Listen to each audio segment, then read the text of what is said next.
and let's keep it that way for a long, long time. I'm not sure. Vamos começar então.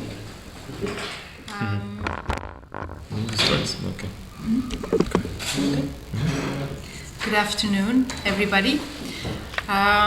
We have with us today Michael from the Martin Center. He was a visiting fellow there, and one of his many contributions at the Martin Center was precisely this report, Innocence and War, Searching for Europe's Strategy in Syria, which is the main goal of his presentation today, to try to help us to understand a conflict that has been lasting for quite some time and with very, very serious consequences for all of us, but in particular for Europe's strategy, and we shall get into that in a minute.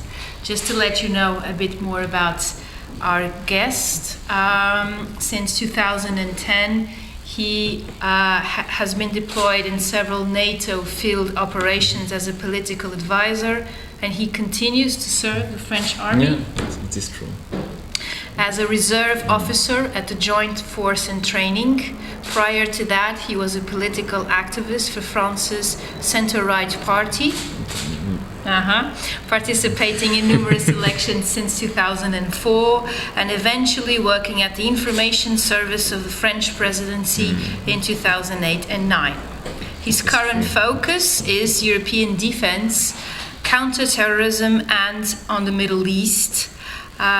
He holds several degrees from Sorbonne, Sciences Po, and he's now currently building, literally, a mapping company, which I think is a very fascinating field of work.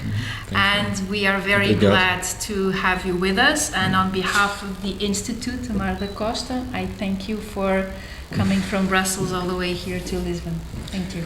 Thank you, Raquel, for inviting me. It is quite an honor to be here. We have tried several times to arrange this conference, so thank you for your patience.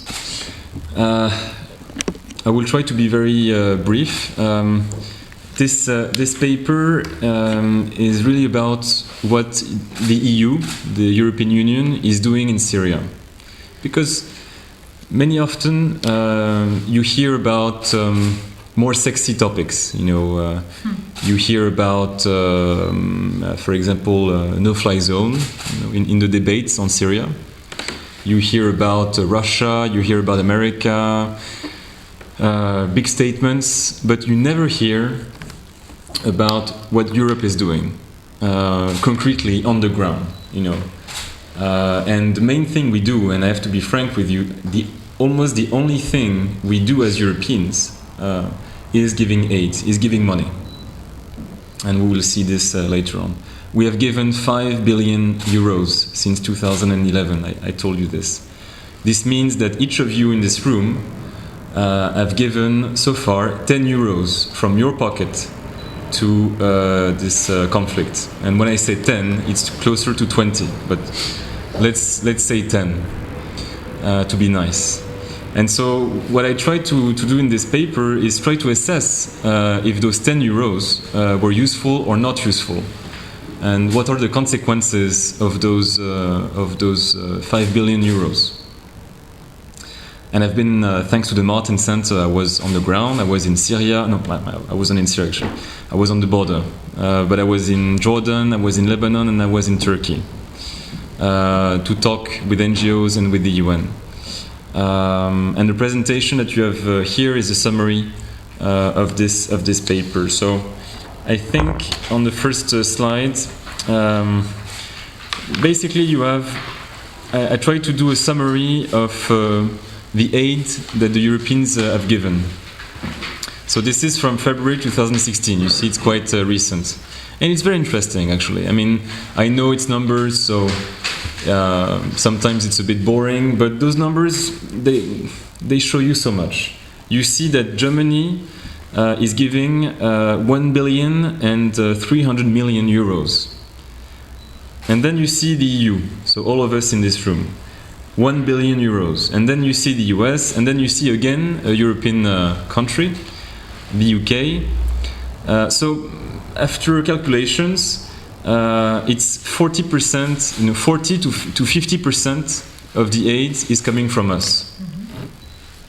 And very sadly, as you can see, Arab states are not giving as much as we could hope. This is the first thing that you notice. You see the Saudis and the Emirates, which are closer to the problem. They are giving 5 to 6 times less than we give. This is the diplomatic situation we face right now. Then I did a quick slide on how the EU tried to answer the crisis. It is a bureaucratic slide that shows you that the crisis was very difficult for us to handle, because the EU instruments were different for each Middle East country. So this is why the beginning was very difficult for the EU. Because Turkey was near, so enlargement. You had countries which were depending on another DG. We call it DG, Directorate General. And so the effort of the EU was to try to coordinate all those actions, and it was very difficult when the crisis began. It was a test. It's the biggest test that the EU ever faced, actually. This is what people tell you. So the paper is mainly about, after having been on the ground, actually talks about the adverse effects of the aid. This is what page 3 is showing you. So what do we mean by adverse effects? Basically, in Syria, when we give aid, it is not innocent. You have this image of aid, a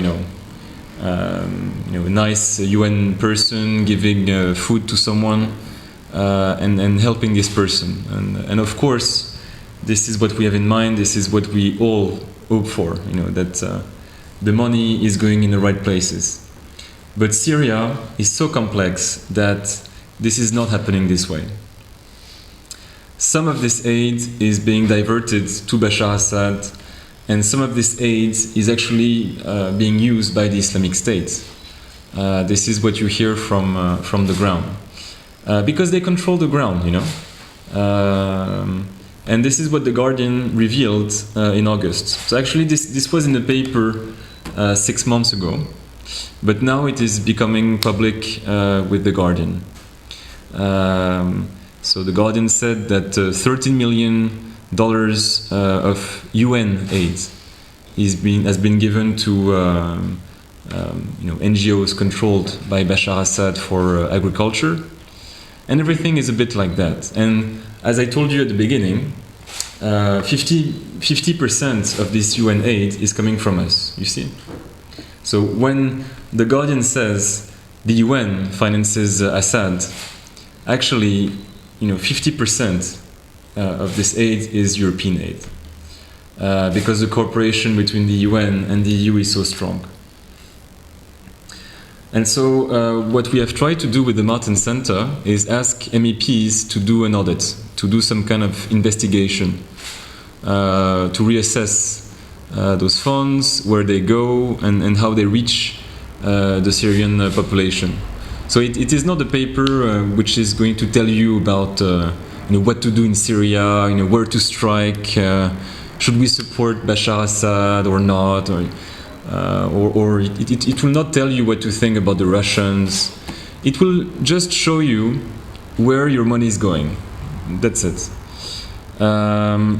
Which is, for me, honestly, extremely important. And then I did a last slide for you, especially for Amaro da Costa, before we can start the debate. Because I know there is a lot of confusion about Syria. It's very difficult to understand the dynamics of the conflict. And so I tried to divide the debate in two. And I will try to be neutral. Of course, I have a position, but I will try, before giving you this position, to give you the two angles. And I think it starts from, for me, it starts from a very philosophical debate. On one side, you have, I would say, the Russians, and now the Americans, more and more, saying that violence causes violence, and that we should stop violence, because the more we have violence, and the more peace becomes impossible. And then, from this angle, everything falls in line. And so they say, well, the main threat is Islamic State. It is not Bashar, so we should strike the Islamic State. Europe cannot intervene on the ground. The US have this position also because they don't want to spend too much resources in the Middle East now. It is also about realigning on Iran. So you have this diplomatic consequence to say that, well, by stopping the violence and supporting Bashar, this will reinforce Iran against Saudi Arabia, or actually rebalance the region. So this is the logic behind this. And so we have to negotiate a deal with Bashar Assad. And the best expert on this line is actually in Washington. His name is Fabrice Balanche. I strongly encourage you to look at what he's doing, because Fabrice Balanche has a lot of insights on the Bashar regime. Is very interesting. So this is the first aspect, and then the second aspect, which is more French, the main country which still holds this line is France, and this line says that if you want to stop violence, you need justice. You need justice, and that means that Bashar Assad has to go. Otherwise, you will not stop violence. So this is a very French position, supported by many European countries for the last 5 years. The French and others say it's true that the Europeans cannot intervene.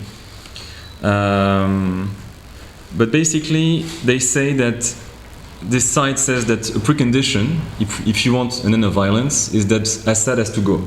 He has to leave power. So this is a very strong precondition. And this is the only way to destroy ISIS, because the Syrian people will not support us if Bashar stays. If Bashar stays in power, the Syrians will never stop violence, and therefore we will never be able to defeat the Islamic State. And an expert on this line is Emile Okayem, which works in London, which is a very good person. So those are the two options that we have after 5 years. This is not, of course, those are not good options, but this is the only thing that we were able to do so far, given the fact that we refused to intervene with force in 2013. And this is now the keys of this debate. I try to be short so that we can exchange, of course, and I thank you again for inviting me and discuss this paper. Thank you. Very well. The floor is open. Questions?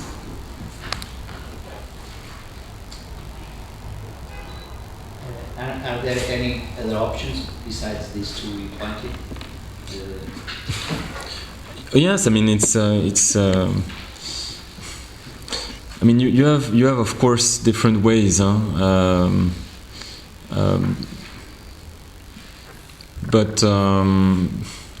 but for us, from our point of view, this is what you have on the table. Either you do a deal with Bashar Assad, which is a very regional, very regional deal. So you don't commit too much resources and time and money. Or option 2, you continue to support the opposition. So people call it the moderate opposition. There is no more. It's not moderate now. It's mainstream. We could call it. You support the Kurds, and then you do a conference. You do a big conference without Bashar Assad, basically. But a big conference means that you spend time.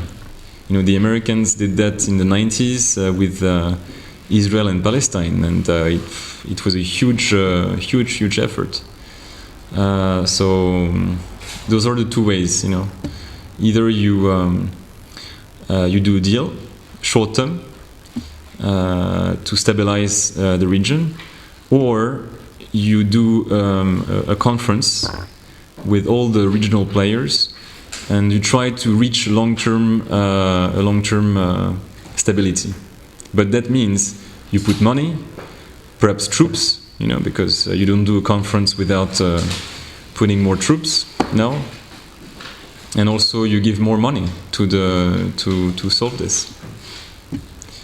Those are the two options we have, I think. Which one, from your perspective, is the one which maximizes the chance that the Islamic State does not flourish? Well, in my opinion, it's of course option 2. It's if you want to, because if you do option 1, if you cut a deal, it's true that maybe the first year violence will stop, and you will be able to destroy parts of the Islamic State, even complete. Let's say we destroy everything, but the problem is that for the people of Syria, it will be so humiliating to still see this man in power that after 1 year or 2 years, the fight will start again. This is the problem. This man, Bashar Assad, has killed 300,000 people. Of their own people, yeah. Yes. There's 10 million people now of his own country which are on the road. I have met some of them. It is horrible conditions. So horrible. So the best thing eventually is, because my idea is not only think about the locals, the people there. It's also thinking long term and the impact that all these events are having in Europe. So it's not in the short term, not in 20 or 30 years time. That's what.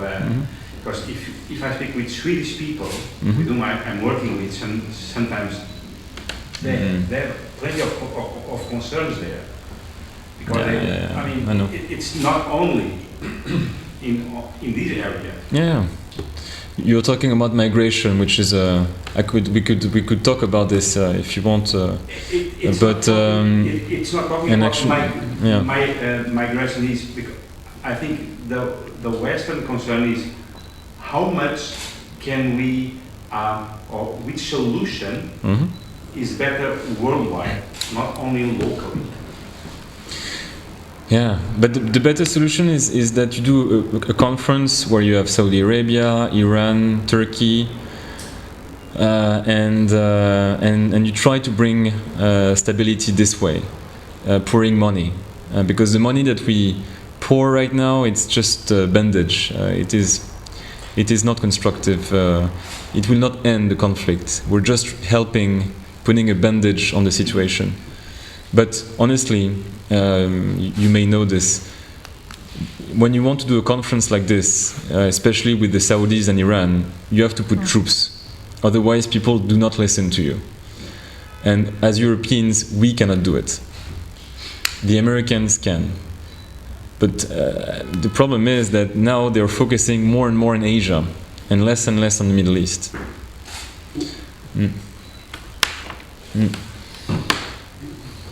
Go ahead, sir. Why do you think the Americans are there and the Russians on the other side? Why? The Russians, it's two different reasons. The Russians are there because of tactical gains, to have a permanent basis in the region, in the Middle East. So they see it as they have two bases in Syria, two main military efforts. They have a navy base, and they also have army. And I think that they want to have a radar presence. Right now, they cannot have a radar presence because the radar they have is in Tartus, and so there's a mountain around Tartus, so they cannot really use it. But what they want to achieve is destroy the Islamic State, push them so much that they can actually put the radar on the other side of the mountain, and this way they can control all communications in the region. The Americans are there because they have always been there since 1945, since the deal that was reached between Roosevelt and Saudi Arabia after the English departed. And for a long time, the Americans were there because they wanted the stability of oil. I mean, and it worked for a long time. And now, since 9/11, and since were 19, I think, terrorists were coming from Saudi Arabia, and since the fact that now the Americans are independent from oil because of shale gas, now they don't need the region as much as they did before. And they perceive their interests, I think, to be more and more in Asia, which has consequences for us. But we can debate this. Yeah. So it's a whole different debate. Yeah, Yes, of course. please. Go ahead. If the Americans have much more influence in Syria, how it will be the strongness of the Turkey? Yeah. The Turkish factor. Yeah, it is for us. It is for us also so important. Well, I mean, you have a military aspect of the relationship. Turkey is in NATO, and so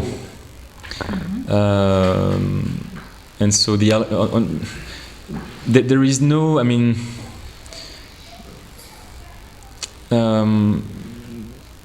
If Turkey, if there is a tension with Turkey, there is a risk that NATO can, enter into turmoil, strong turmoil. And if NATO enters into turmoil, Russia can use this. You see, it's like a domino effect. The second aspect is the fact that Turkey has bases close to Syria. And we need those bases to strike the Islamic State positions. We need this base. But then we also see that Turkey is playing its own game, financing Salafi organizations because they're fighting the Kurds. And this is their main effort. They want to do everything which is possible to fight the Kurds in Syria. And sometimes, while fighting the Kurds, what they do goes against the interest of the Europeans, and also sometimes even of NATO. So the relationship with Turkey right now is a problem for everyone. And then you have the migration issue that you were talking about, the fact that Turkey was not doing anything to stop the people from coming to the EU, and now they're doing more efforts because you have a deal between the EU and Turkey this summer.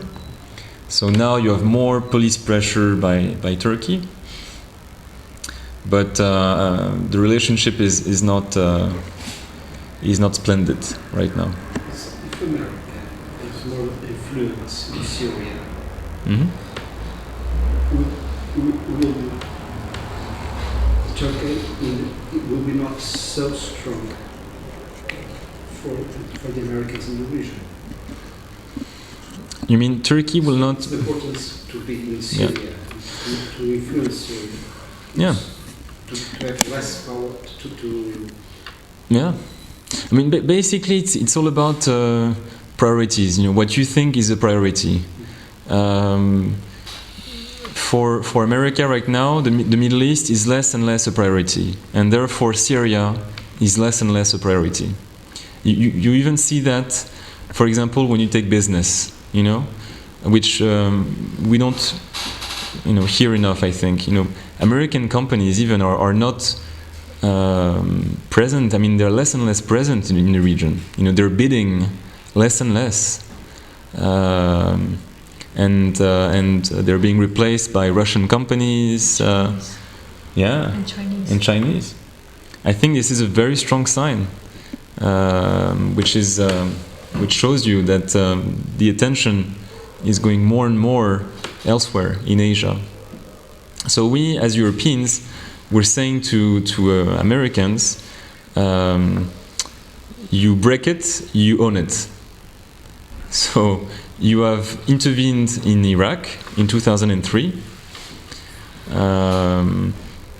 Part of those problems are coming from you, and now you have to stay with us to solve it, because we will not be able to solve it alone, and you have a responsibility to solve it. So those are the discussions between the two sides. But yeah. From the Turkish point of view, which out of these two options, which is the one they support?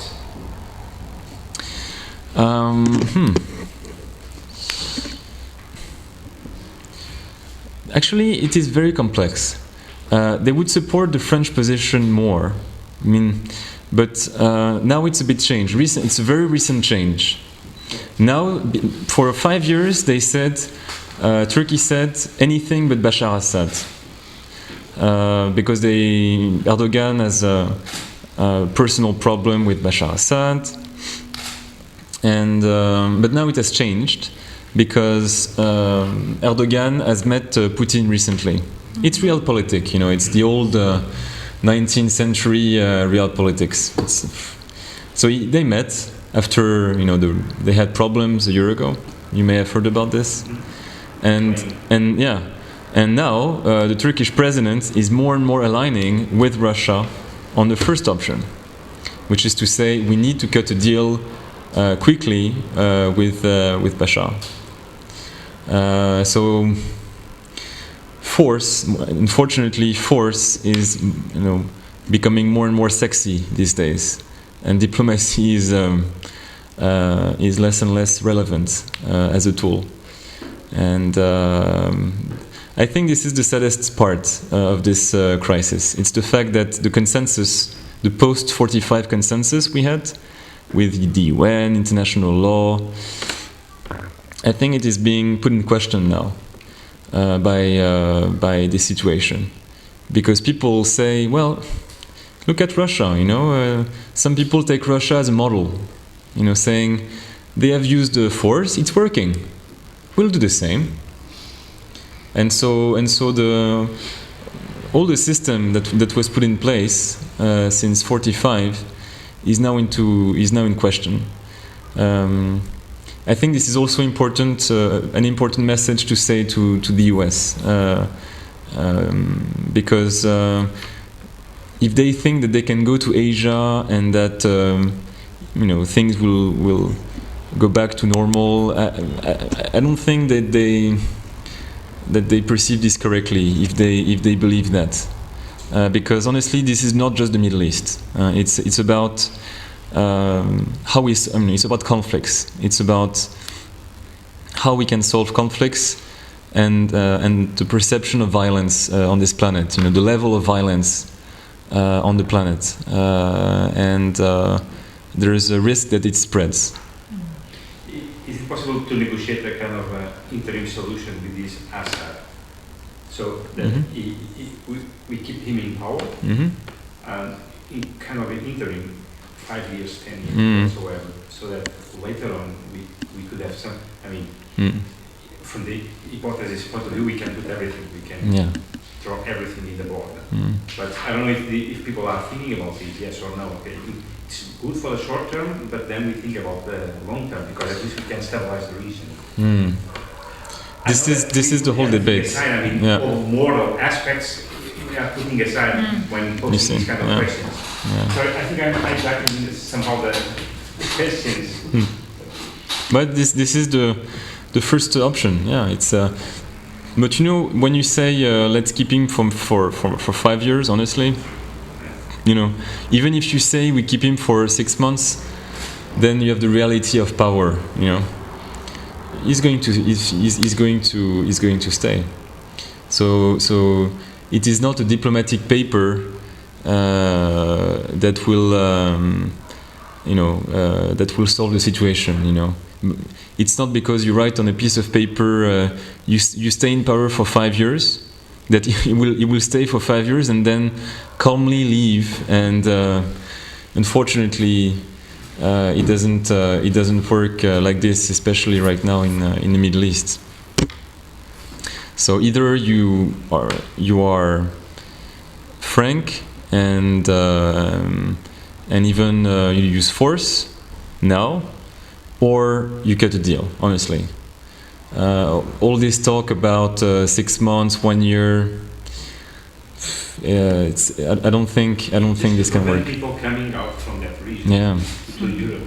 But actually, the debate to discuss this now is about Assad, but it's also about things that are mentioned here. A deal with the Kurds, basically decentralization. So how do you do decentralization? So this is one of the main topics. Do you give, for example, a police force to each region, which is independent from Damascus? Do you give independent regional power also with finance, for example, like you have in the Balkans? We have done this in Bosnia and in Kosovo. In Kosovo, the mayors they have their own budgets. It's working. So this is what people have in mind. But again, the level of violence is so strong that I think it is about, do we want to invest or not? And there is so much money for reconstruction. It is going to cost so much to rebuild Syria from almost scratch that you need to invest. Honestly, if you don't invest, violence will continue. You know, it is not about again a piece of paper, I think. Are there solutions for Bashar to live safely? Yeah, I mean, you have some options to say, well, he could. I remember Russia, but it was 4 years ago, saying he could come to Moscow, and it was, you know, those nice days when we were in control. Now we are not.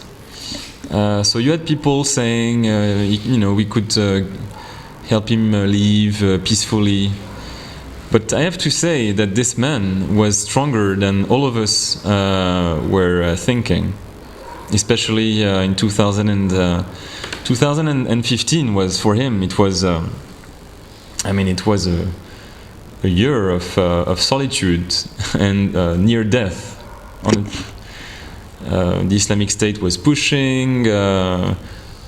Al-Nusra, also Al-Qaeda, was pushing in the north. Russia was not really present early 2015. The Americans were also pushing. I mean, it was a year for him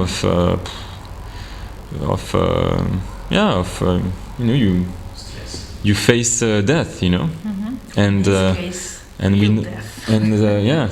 we know what death means in the Middle East. Now you have seen the death of Gaddafi, so it is not. He resisted, and he was lucky. And you know, Napoleon said, "What you need from a general is not talent; it's luck." So And he handed it And he to was Saint-Hélène. and he was lucky. Suddenly, up the Russians arrived,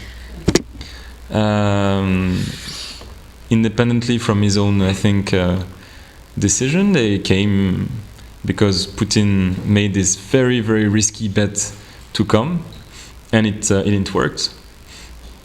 And now the dynamics of the conflict are in his favor, and he's saying that he wants to fight the Islamic State and have the, complete Syria back again in his power. That means killing a lot more people. This is what it means, but with the help of Russia. And so this is my answer to you, a long answer. Before there was an opening for him to leave. I think he may have thought about this, 2012, 13, especially 13, when all of us thought that the Americans would attack. I mean, you remember in summer 2013, when the red line of Barack Obama about chemical attacks, we all thought that the Americans would start operations. The French were also had deployed the ships and troops, so it was very, very close. And he said no at the last minute. So I think this moment was for him a moment of appeasement, and then slowly, with the help of Russia, this option of him leaving was gone, and in his head it was about regaining control of Syria. This is unfortunately my answer on this. Which of these two scenarios best suits Israel? Israel. I don't really know the Israeli point of view that well. I'm going to be frank with you, because I don't see them as often as I wished. But the Israelis are worried about the border with Syria. They are worried about the fact that if Bashar Assad stays, it means that Hezbollah will have control of the border. Mm-hmm. So more control than before, because before Hezbollah was only in Lebanon. But if Bashar stays in power, it's quite likely that Hezbollah will also be present along the border in Syria. So that means that they will extend their control, which is not good for Israel. So I guess that their interest actually is would be the second option, that basically the Americans invest in the Middle East and do a conference to find a solution, a decentralized solution with the Syrians. But again, the Americans are not investing a lot. You have this alliance between Hezbollah, Syria, and Iran. Israelis are very worried about Hezbollah and about Iran. And so I think the option one, Bashar Assad stays, is for them a problem. A problem. Yeah, but it's one more problem. But it's because I don't think that there is if on the one hand option one has its dangers, particularly in the role of Iran, aren't we also assuming this static image of Iran? I mean, Iran has been rebalancing with the help of the United States in the region, not only regarding the nuclear deal. This is to say, shouldn't we not think of Iran in a more rational terms? Cannot Iran play the role of the balancer better in terms of the exporting and being a source of instability in the region? Because Saudi Arabia as well has been so many risks in the last years. Yeah, I mean, the most interesting things I have heard about this is from Émile Okayem. He said to me, we are mistaken when we think that the Middle East is about Saudi Arabia and Iran. So we are actually playing this game, and the Middle East is not just about Iran and Saudi Arabia. It's you have Egypt, you have Turkey, but because we are limiting this to a tension between Iran and Saudi Arabia, it's becoming a reality. So it's wishful thinking. I think he's partly right. And then about to talk about the content, Iran is creating instability, but it is local instability. Saudi Arabia is creating also instability, but it's more worldwide instability. It's financing, for example, Salafism here. So those are two different problems, but both are actually problems. Huge problem. Because, for example, Iranians control, they have a strong control over Iraq, a strong control over Lebanon through Hezbollah, and now they have a strong control in Syria through Bashar Assad. It is a lot. And the Saudis react badly on this. They say, well, we are being attacked. They see this as an attack on their interests, and they try to react doing the same thing that they have done for the past 30 years since the war in Afghanistan, which is financing Salafists. So this very low-level thing they do, financing mosque and training people, using their ideology. So this is the first. They have reinforced this, and the second thing they do is fight back, and they're fighting back in Yemen right now, and they're also fighting back in Syria. So, through Turkey, financing organizations which, for us, are we consider as being radical organizations, and in Yemen they're also fighting the Iranian influence. So, again, no good solutions. I have to be frank here. And some changes with the new administration in the US. Well, we have to wait. We have to wait in November. I think I told you before the conference started. I think Donald Trump is. The Republican candidate is very close to Obama in the sense that he wants to withdraw from the world. I think you have continuity in that sense. And this famous Obama quote: "We have to do nation building at home." He always says that. We have to start doing nation building at home. Very powerful line. I think you hear some of that.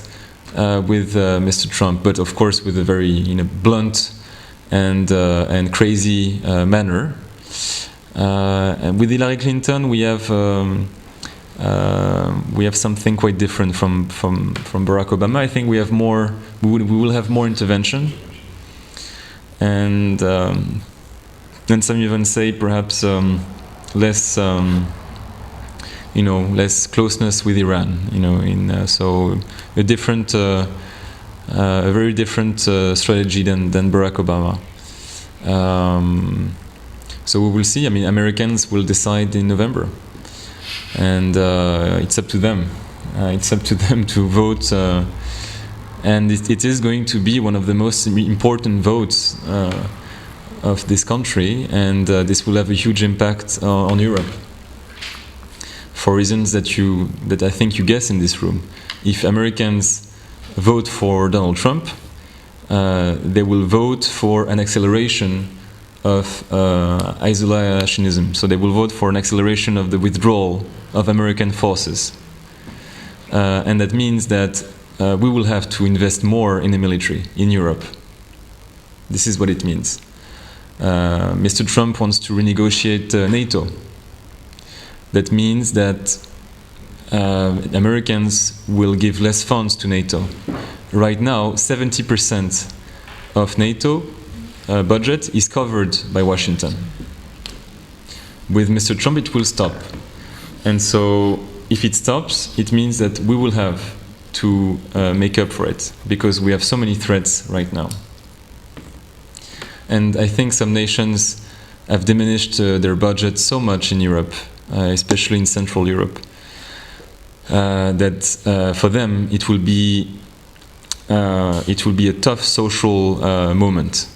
For countries like Portugal, France, a bit less so, because 2% of our GDP is on defense. But I think we will have to increase still. But you have countries which are at 1% of GDP on defense in Europe. 1%. And they will have to step up. Germany, for example, will have to step up and invest more. And so that means giving less to education, giving less to hospitals, giving less to social benefits. This is tough, you know. This will be tough for families.